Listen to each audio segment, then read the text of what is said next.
Good afternoon, boys and girls. Today is Wednesday, the 26th of September, 2018. We're going to take a look at our homework for this evening.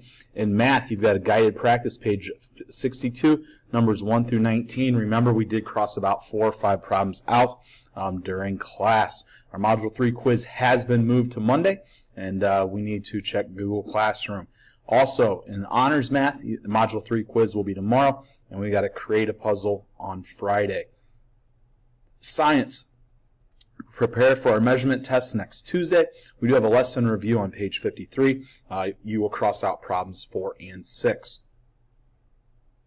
In social studies, we've got a scale homework form that we dealt with today.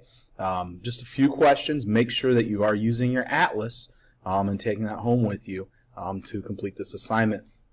In language arts, we've got a writer's notebook, chapter 7. That is where we're dealing with lists. That is required homework tonight. Chapter 8 from a writer's notebook, memories, that is extra credit, and that is an optional assignment if you would like to take advantage of the extra credit opportunity.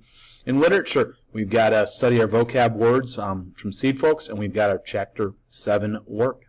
That's it for today. Make it a good one.